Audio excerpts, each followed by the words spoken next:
Assalamualaikum dan salam sejahtera.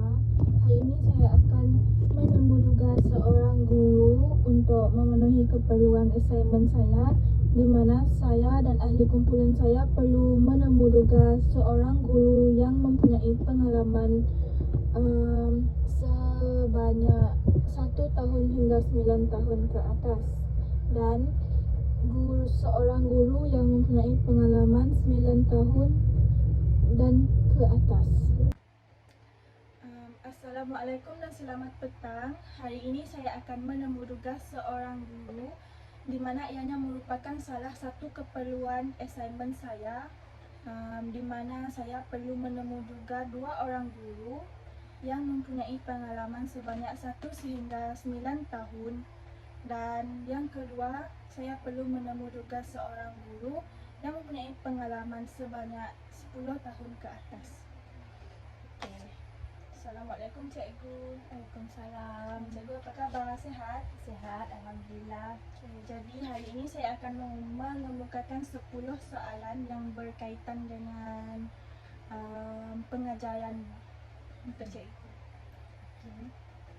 Kalau cikgu tak keberatan, saya akan memulakan sesi soal jawab kita sekarang. Boleh. Boleh saya tahu pengalaman cikgu mengajar sudah berapa tahun?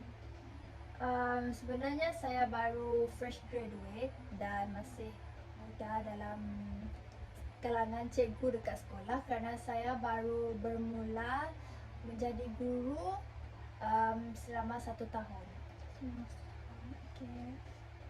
Okay, jadi saya akan teruskan dengan soalan yang pertama. Kenapa cikgu ingin menjadi seorang guru? Saya menjadi seorang guru kerana impak guru matematik dekat sekolah menengah saya dulu.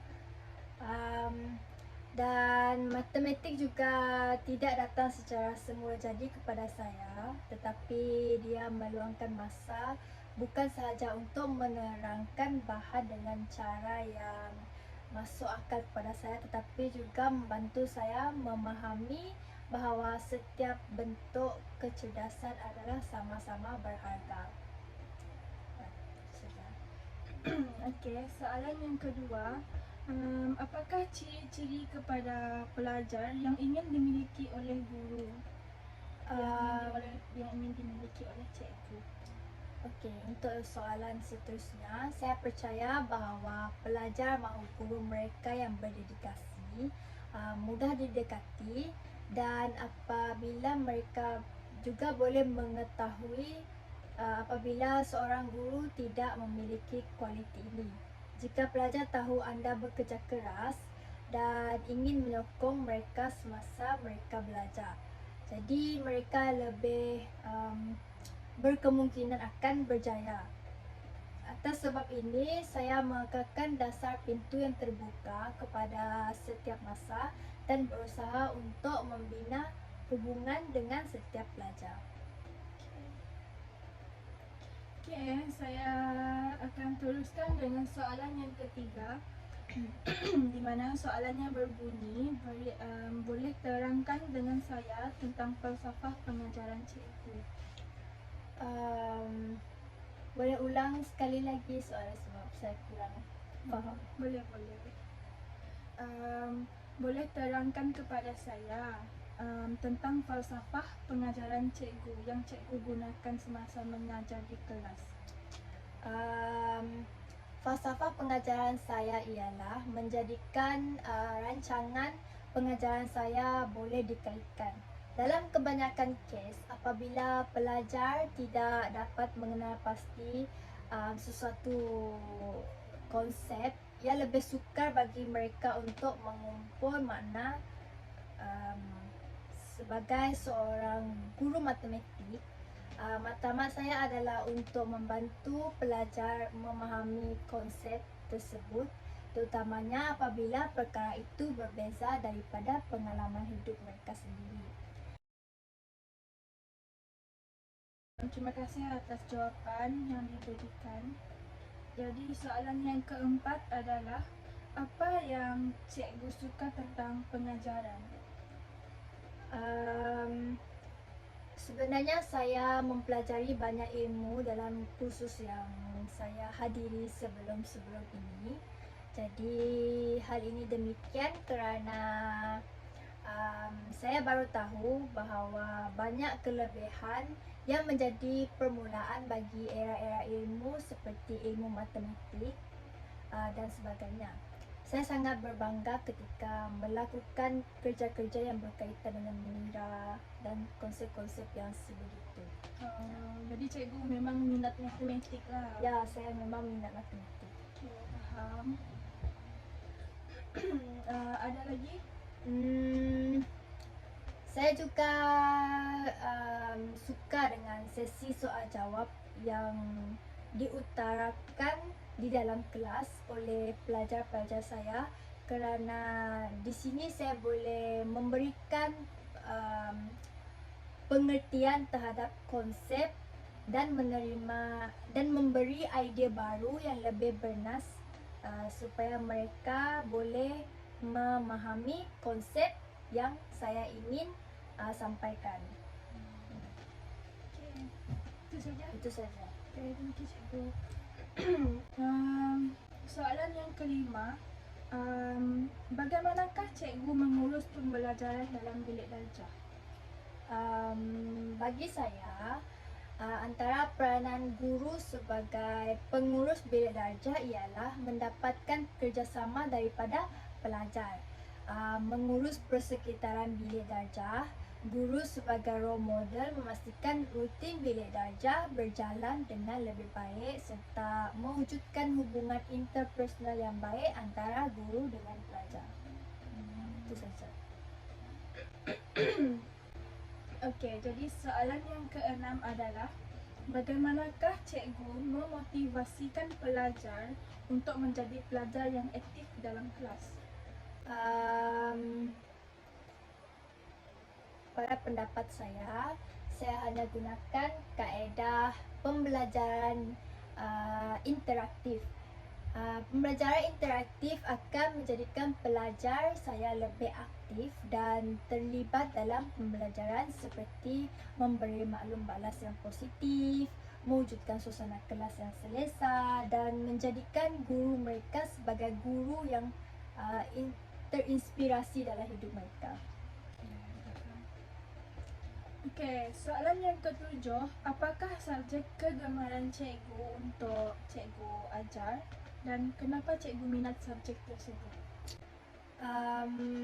Saya hampir suka kesemua pelajaran. Dan yang paling penting adalah matematik lah.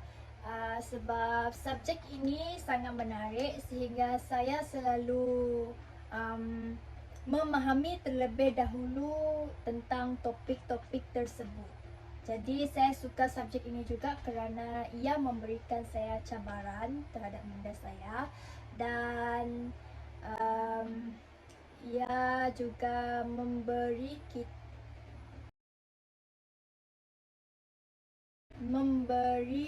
pemikiran yang kreatif terhadap pemikiran saya. Faham? Soalan yang ke-8, apakah peranan yang dimainkan oleh disiplin dalam pengajaran dan apakah pendekatan cikgu dalam hal tersebut? Untuk soalan ini, saya percaya seorang guru tidak akan berkesan tanpa pendekatan disiplin yang betul. Saya lebih suka menerangkan perkara yang diharapkan daripada pelajar saya, jadi mereka bersedia untuk berjaya. Tanpa disiplin, tidak akan ada rasa hormat dan memastikan pelajar bertanggungjawab mungkin sukar. Selepas meneliti beberapa kaedah, saya mendapati bahawa sistem ganjaran ialah kaedah yang terbaik untuk mengelakkan tingkah laku yang buruk terhadap pelajar saya. Walaupun masih ada kes yang perlu ditangani dengan program tingkah laku sekolah, penggunaan ganjaran menguatkuasakan tingkah laku positif dan memberi kanak-kanak matlamat untuk diusahakan. Soalan yang ke-9, bagaimanakah personaliti seorang guru boleh mempengaruhi kejayaan murid? Guru perlu mempunyai fleksibiliti dengan belas kasihan terhadap pelajar, berdisiplin diri, pemanduan dan kesabaran untuk mencapai pelajar mereka. Guru juga perlu mempertimbangkan objektif ujian negeri dan tempatan semasa merangka rancangan pengajaran dan memastikan pelajar memahami bahan yang akan mereka pelajari. Guru mesti boleh mengubah gaya mereka supaya setiap pelajar mereka boleh belajar dengan secara berkesan. Itu saja. Okey, ini merupakan soalan yang terakhir. Apakah yang cikgu percaya tentang peranan teknologi dalam bilik darjah?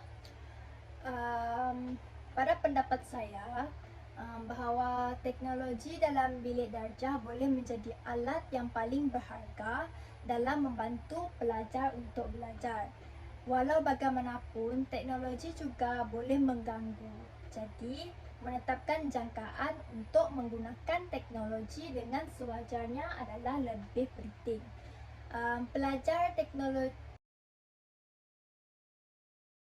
Pelajar seharusnya boleh menggunakan teknologi untuk pembelajaran sebagai tambahan kepada kemahiran asas. Jadi saya memberi mereka tugasan yang memerlukan penggunaan teknologi yang lebih maju untuk menyiapkan kerja. Sebagai contoh, saya memasukkan keperluan pemformatan dengan tugasan yang saya beri seperti penulisan mereka seperti pengiraan mereka supaya mereka boleh belajar memformat secara progresif sepanjang mereka belajar. Ini membolehkan pelajar akan menjadi lebih selesa.